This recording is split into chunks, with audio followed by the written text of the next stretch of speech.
Upang malaman kung bakit ang kaso ng mga Ws ay panlalamang ang ginagawa. May discrimination. Laging kumakampi sa mga agency, sa mga foreign employer, samantalang ang mga foreign employer naman handang magbayad kung sila ay nakasuhan at mayroong decision, they are willing to settle and pay for whatever damages or unpaid compensation or claims that has to be resolved and settled. Tsaka attorney, mas maganda kung nais talaga nilang tumulong, no? Pero may balik ko lang, no? Yung pagtulong naman sa OFWs, kaya na naman simula yan, no? Nung magpahaging na merong balaking kumandidato sa pagkapangulo, no? Okay. Ang sinasabi lang natin dito, kung gusto nyo lang tumulong talaga, suportahan nyo yung implementasyon ng Magna Carta for OFWs na binanggit mo nung last week, di ba? 8042. Okay.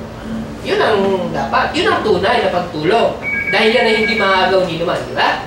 Okay. Siyempre, bago tayo matapos, siyempre, tingnan naman natin ang inihandang advice ng ating financial advisor, no? Kaugnay naman dito sa maaaring gawin ng ating mga kapatid na OFWs at lahat ng mga nakikinig kung paano po natin makamit ang for tonight is all about perspective while we are working.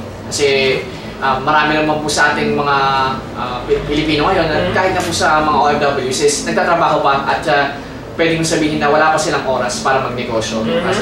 At pwede naman na sila magsimula kahit na sila yung nagtatrabaho. Pwede naman sila magsimula ng part-time business. Pero ang naiiba lang kasi sa mga gusto talaga maging financially free or yung pwede na silang mag-humiti sa pagtatrabaho at na-live pa rin nila yung desired lifestyle nila is iba yung perspective nila sa pagtatrabaho. Parang iba yung approach. Kumbaga. Kasi yung mga karaniwan na mga hindi naging financially free, ang approach nila sa trabaho is papasok sila sa trabaho at ang gusto lang nila is kunin yung sweldo nila para suportahan yung current lifestyle nila. Para suportahan yung mga gagastusin para sa ngayong buwan na to at para sa susunod na buwan. Ubusin nila yon para kasi may na-expect nga sila na susunod meron pa naman ulit. So, yun yung perspective ng mga usually na hindi nagiging financially free. Kasi nga, hindi sila nakapagtipid at hindi rin sila nakapag-invest. Now, yung mga nagiging financially free naman, ang approach nila sa trabaho is iniisip nila na kikita ako dito at mamamasukan ko. Hindi para sa para sa ngayon lang at suportahan ng aking current lifestyle. Kundi, para magkaroon ako ng mas maraming pera para pang-invest. Okay. Napaka-iba ng perspective niya. Kasi yung isa, medyo attached siya sa trabaho niya. Kasi yun lang inaasahan niya. Yung mga hindi naging financially free, yun, attached talaga sila sa trabaho nila. Ngayon yung mga nagiging financially free, na ang tingin nila sa trabaho is source ng pondo para sa mga investments nila. Is, hindi naman sila masyadong attached sa trabaho na yun. So, kapag natanggal sila, pero ang goal nila is maghanap ng trabaho talaga para makakalap ng pondo. Kung matatandaan natin yung money management system na in-advise ko last time is yung may 10% na nakalaan para sa investments na tinatawag natin na financial freedom account. Yun yung iniisip ng mga nagtatrabaho para may makalap na pondo. Ano yung mailalagay ko ngayon sa 10%? Gusto kong palakihin yun. Pinag-iipunan nila yun hanggang sa makaipon sila ng sapat na kapital para meron silang mapag-investan ng mga kahit maliliit lang mga tindahan o kaya franchises. Now, sa iba naman kasi medyo maliit talaga yung sweldo nila at yung pag-iipon ng buwan-buwan ng 10% is medyo natatagalan. Medyo natatagalan. Hindi ang journey to financial freedom naman po o pagiging maging mayaman, yun ang gusto nyo, is hindi naman siya solo effort or solo flight kayo dyan. Kaya kami ang mga nagsasucceed talaga sa pagiging financially free is yung they work with teams or meron silang mga ka-partner. Okay, maraming nagsasabi natin na ano ba yung pagiging team? Hindi po lang ito yung mag-grupo-grupo kayo ng mga kaibigan nyo.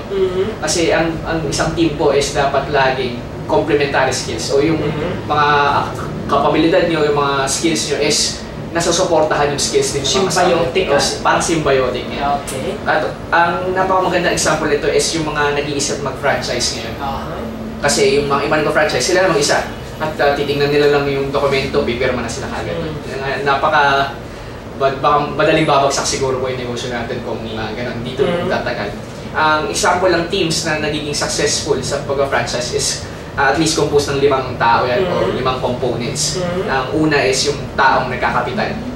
Dahil yung mga franchise naman natin ngayon, hindi naman ganun ka-cheap. Yes. It-range from 12,000 to 1 million or 20 million above.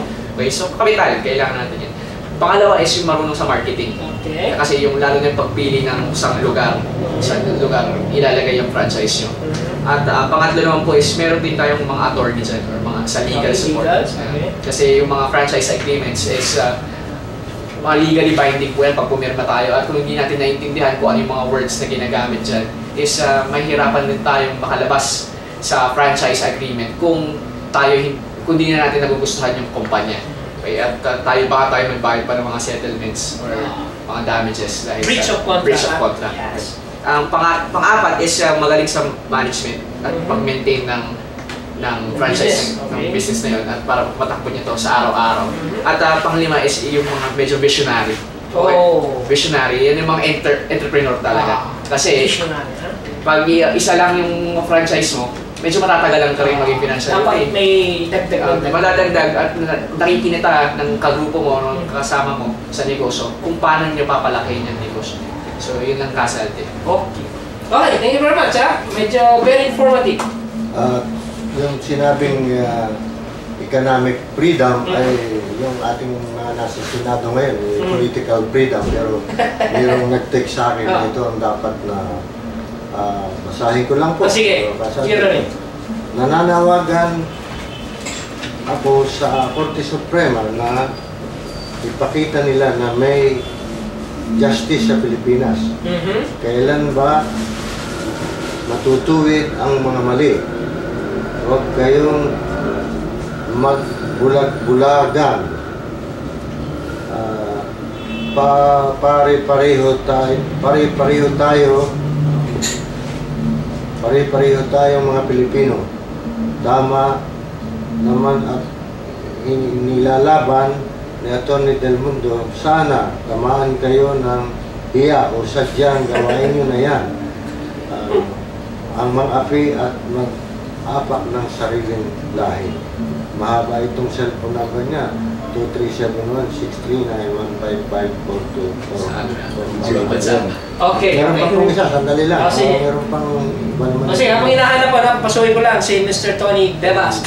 Sir Tony! Sir Tony! Yes! Grabe. Yes?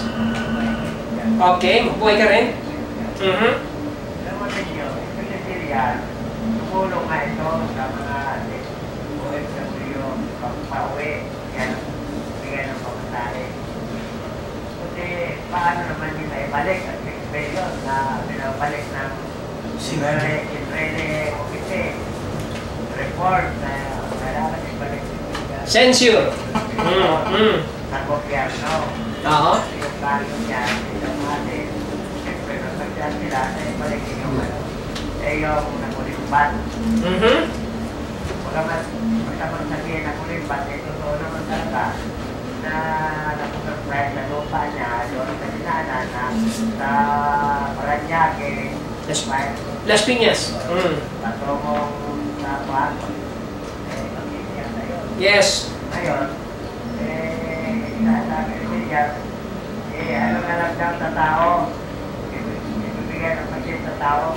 Bakit nabinabang siya pag-siya sa uli? Diba? Magkaroon pa siya kado na blunder pag-siya sa uli. Kaya tayo, mga mamayan, bumoto tayo ng hindi corrupt na presidente, maging presidente at hindi corrupt. Salamat sa sabi. Sino ba hindi corrupt? Okay, maraming salamat, Mr. Tony Bebas. Ayan, no? Okay, Manny? Hindi lang kami nananawagan sa mga justice. Kasama na rito si Madam President. Kung mayroon ka bang natitirang kunting awa sa mga manggagawa ng Frowning Road sa loob ng 27 anyos, dito kami nahirapan ng gusto. Sana palalahanan mo yung kaibigan mo, yung Mabantalo Office na